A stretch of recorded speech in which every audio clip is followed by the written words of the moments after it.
Auzubillahiminash-shaytanir-rajim. Bismillahir-rahmanir-rahim. Assalamu alaikum, my dear students.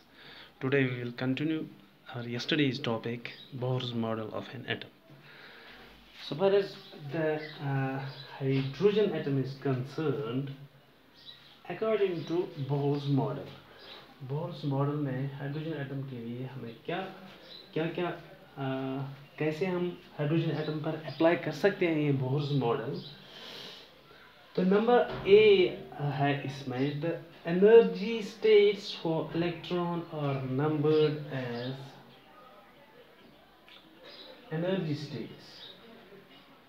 Energy states को हम n से denote करते हैं, when n is equal to 1 2 3 4 dash and n is called principal quantum number.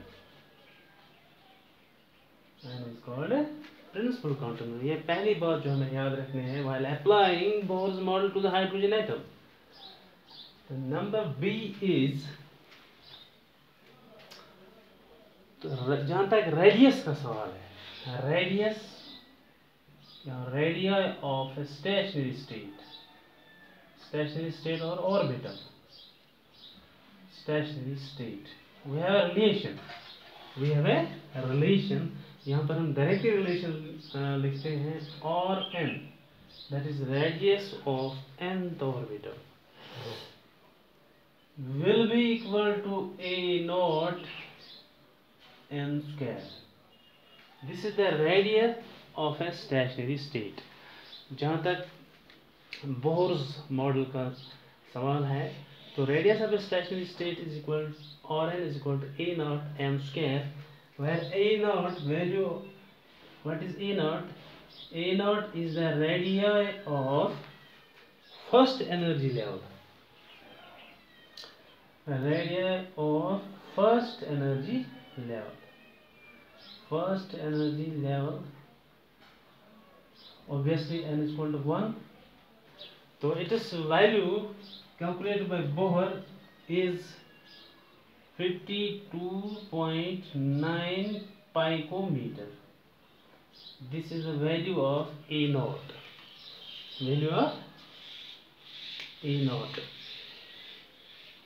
तो यहाँ जो, तो अगर हम ये इक्वेशन लेंगे यहाँ से, if we increase the value of n, what will happen to r? r का क्या हाल हो जाएगा जब हम n का वैल्यू इंक्रीज करते हैं? Naturally r will also increase because r is directly proportional to n. इसका मतलब क्या है? इसका मतलब ये है कि the electron will be present away from the nucleus. तो इस रिलेशन के मुताबिक if we increase value of n, यानी हम n का वैल्यू इंक्रीज करते हैं. फॉर एग्जाम्पल, अगर हम n का वैल्यू 2 लेंगे या n का वैल्यू 3 लेंगे, n is equal to 2 which is L shell, दूसरा shell है, दूसरा ऑर्बिटल है, n is equal to 3 m shell. तो जितना हम n का वैल्यू इंक्रीज करते जाएंगे, r will also increase. r का वैल्यू भी इंक्रीज होता चला जाएगा. विद द रिजल्ट, इसका मतलब क्या है? In other words, the electron will be present away from the nucleus. Electron will be present away from the nucleus. तो ये बात हमने यहाँ अंडरस्टैंड की इस रिलेशन से कि अगर हम n का वैल्यू इंक्रीज करेंगे, नेचुरली r का वैल्यू भी इंक्रीज हो जाएगा, जिसका मतलब यह है कि electron will be far away from the nucleus. तो number C is, most important property associated with electron is the energy of its stationary states. यानी जो इम्पोर्टेंट प्रॉपर्टी इलेक्ट्रॉन की होती है that is the energy associated with stationery states, energy associated with stationery states. तो bore ने हमें कैसे ये सॉल्व करके दिया स्टेशनरी स्टेट्स। एक और रिलेशन बोहर ने हमें एनर्जी के लिए the which is En। En is equal to minus negative value. इस नेगेटिव का मैं आपको बाद में बताऊंगा कि वाई इट इज नेगेटिव। और H Rydberg's constant into 1 by n square. Again, n is a principal quantum number. Its value is 1, 2, 3 dash dash dash. तो Rydberg's constant का वैल्यू ये आपको याद रखना चाहिए। It is 2.18 into 10 to the power minus 18 joules।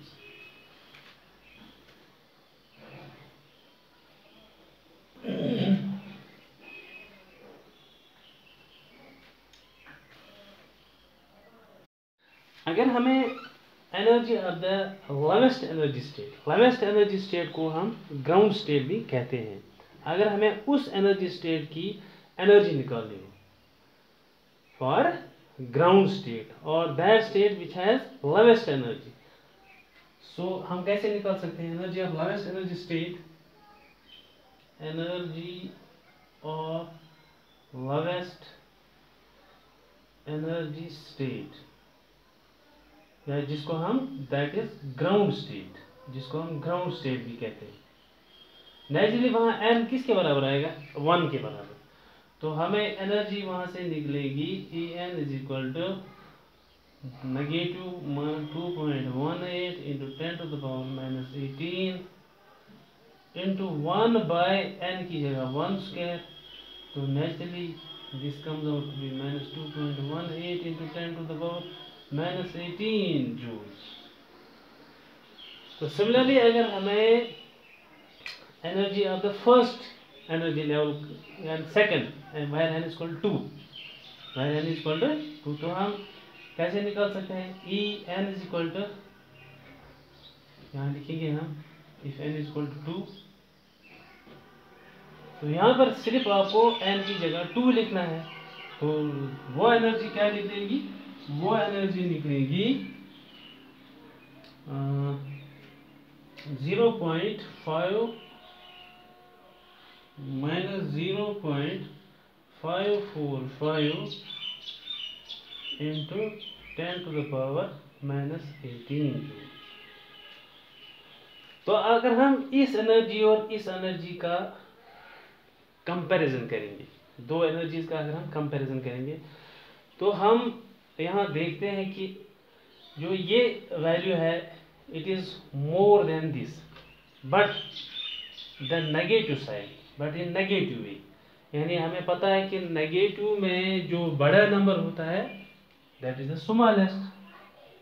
That means the energy of this energy level where n is equal to 1 is lower than that of the energy level in which n is equal to 2।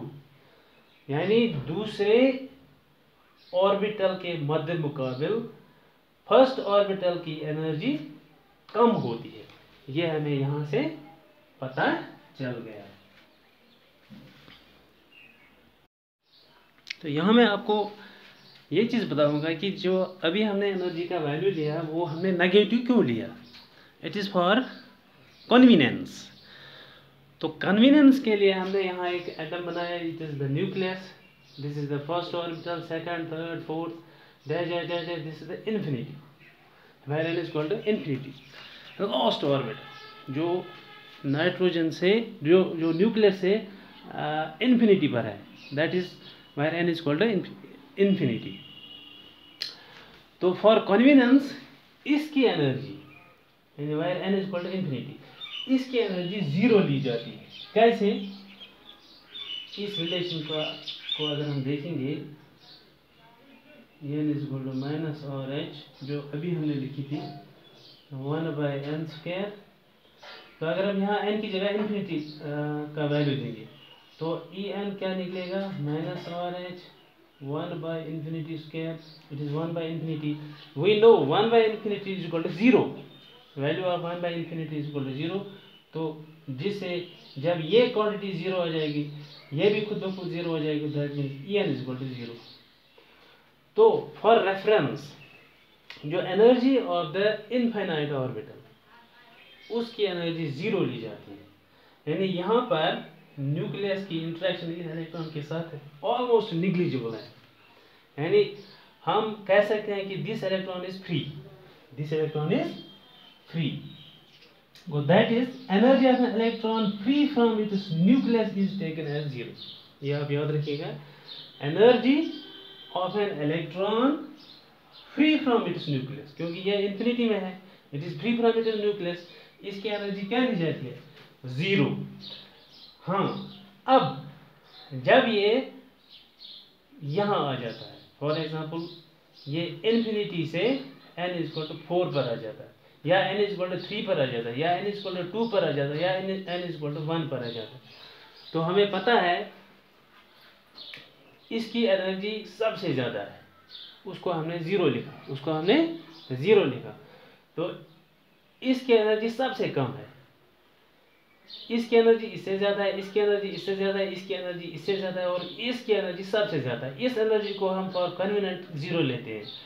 जब यहाँ से electron n equal to 1 पर आ जाता है, तो naturally electron emit करेगा energy, electron will emit energy, only then it will jump from n equal to infinity to n equal to 1। तो जब ये इमिट करेगा तो नेचुरली वो एनर्जी 0 से माइनस हो जाएगी, तो वो एनर्जी 0 से माइनस हो जाएगी। फॉर एग्जाम्पल इसने 5 जूल्स इमिट किए, तो 0 - 5, तो नेचुरली जो En का वैल्यू है वो -5 जूल आ जाएगा। That is why the value of energy is taken as negative, that is why value of energy is taken as negative. So apart from hydrogen atom, Bohr's model can be applied to the ions containing one electron. ये याद रखिएगा, hydrogen atom के अलावा Bohr's model of an atom can be applied to the ions containing one electron, जिनमें एक electron होगा। For example helium positive, यहाँ helium का atomic number Z is equal to 2 है, मगर नंबर ऑफ इलेक्ट्रॉन कितने हैं, 1। Similarly, we have lithium-2 positive, lithium-2 positive, यहाँ पर Z is equal to 3, but number of electrons is equal to 1, क्योंकि 2 electron इसने लॉस किए, यहाँ इसने एक इलेक्ट्रॉन लॉस किया।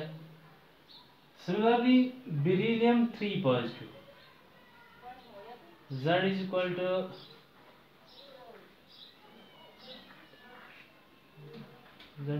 4, तो number of electron is equal to 1। इन आयन्स के लिए भी बोर्स मॉडल एप्लीकेबल है। These ions are called hydrogen like species, इनको हम कहते हैं hydrogen like species, hydrogen like species, क्योंकि इनमें भी नंबर ऑफ इलेक्ट्रॉन उतने ही है जितने हाइड्रोजन, दैट इज 1।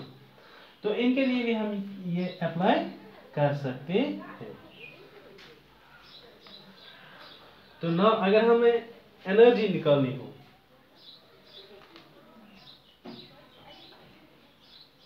तो इनके लिए जो एनर्जी की रिलेशन है, विच इज यानी रेडबर्ग्स constant into Z² divided by n² joules, ये है रिलेशन इनके लिए, एनर्जी की रिलेशन ये है। और रेडियस निकालने की एनर्जी क्या है, this 52.9 m square divided by z। यह है रेडियस निकालने की एनर्जी। तो अब अगर हम इन रिलेशंस को कंसीडर करेंगे यहाँ, फॉर एग्जाम्पल यहाँ अगर हम यहाँ कंसीडर करेंगे, तो अगर हमें इसकी एनर्जी निकालनी होगी हीलियम की, तो यहाँ पर हमें z की जगह क्या लिखना पड़ेगा? z की जगह हमें 2 लिखना पड़ेगा और n की जगह तो नेचुरली 1 आएगा, तो यहाँ नेगेटिव है। तो इसकी जो एनर्जी है वो हाइड्रोजन से ज़्यादा निकलेगी या कम? इन टर्म्स ऑफ नेगेटिव अगर हम बात करते हैं तो वो हाइड्रोजन से ज़्यादा निकलेगी, क्योंकि Z ऊपर है, Z की जगह यहाँ 2 लिखना है। तो हाइड्रोजन एटम में जितनी एनर्जी है उसको 4 से मल्टीप्लाई करके हम इसकी एनर्जी निकाल सकते हैं। दैट मीन्स अगर हम नेगेटिव वैल्यू कंसीडर करते हैं तो नेगेटिव में इसकी एनर्जी ज़्यादा होगी, नेगेटिव में इसकी एनर्जी ज़्यादा होगी। नेचुरली इसकी एनर्जी एक्चुअली अगर हम देखेंगे तो इसकी एनर्जी हाइड्रोजन एटम से कम होगी, इसकी एनर्जी हाइड्रोजन एटम से कम होगी। इसकी एनर्जी यानी energy of first energy state, इसकी एनर्जी इससे कम होगी और इसकी एनर्जी इससे कम होगी। तो अगर हम और की बात करते हैं, और की बात अगर हम करते हैं तो और यहाँ पर z का वैल्यू नीचे लिखता है 2, because it is inversely proportional to z। जितना z इंक्रीज होता जाएगा और उतना कम हो जाएगा। यानी हीलियम पॉजिटिव का जो फर्स्ट ऑर्बिटल है उसका रेडियस हाइड्रोजन से कम है, हाइड्रोजन से कम है। इसका इससे कम है, इसका इससे कम है। इसका मतलब क्या है? इसका मतलब है कि the value of energy is more negative. यहां पर मैं लिखूंगा ये इन नटशेल में हम क्या लिखेंगे?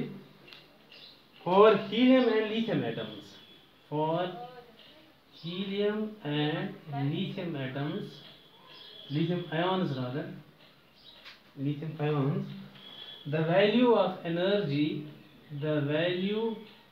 of energy is more negative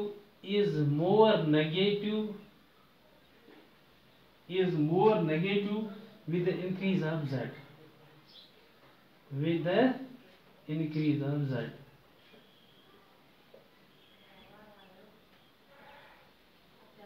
With the increase of z, which means that energy is less in these ions compared to hydrogen atom, तो अगर हम रेडियस की बात करते हैं, radius become smaller with increase of z,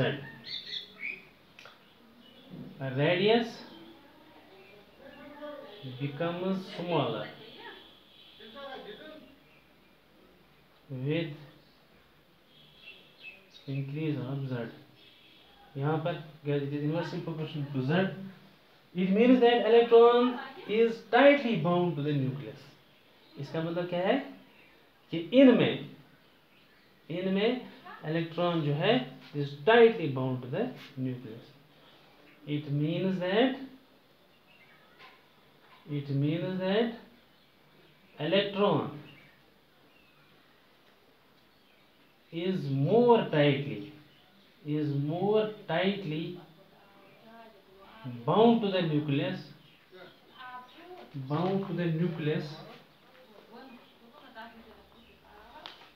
more tightly bound to the nucleus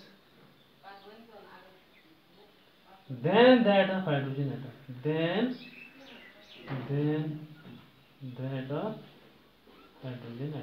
hydrogen atom के मुकाबले में इन एटम्स इन आयोन्स में इलेक्ट्रॉन जो है it is more tightly bound to the nucleus. तो अब तक हमने रेडियस की बात की और उसके बाद एनर्जी की बात की। Now we will talk about velocity. The velocity of electron present in different orbitals is given by the expression. उसके लिए भी एक एक्सप्रेशन बोर्स ने दी है, is Vn is equal to V naught Z divided by n. This is the expression for velocity, where V naught is equal to velocity of electron in first orbital. Velocity of electron in first orbital. पहले orbital की energy है and its value is 2.188 into 10 to the power 8 centimeters per second. So now considering this relation, velocity increases with increase of z. ये तो ठीक बात है, जितना z increase हो जाएगा उतनी वेलोसिटी इंक्रीज हो जाएगी, या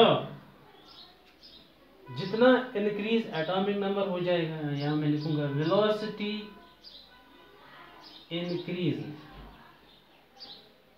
ये यहाँ पर ध्यान रखिएगा, with increase in, with increase in, यहाँ पर मैं लिखूंगा first number first, with increase in value of z, पहला लिखेंगे value of z, value of z number second, या नंबर सेकंड नहीं और या आप कह दीजिए वैल्यू ऑफ z या एटॉमिक नंबर, क्योंकि एटॉमिक नंबर के इंक्रीज होने से भी वेलोसिटी जो है वो इंक्रीज हो जाएगी, एटॉमिक नंबर, या atomic number is number of protons, या increase in number of protons, increase in number of protons, उससे भी वेलोसिटी इंक्रीज हो जाएगी, और increase in positive charge of nucleus,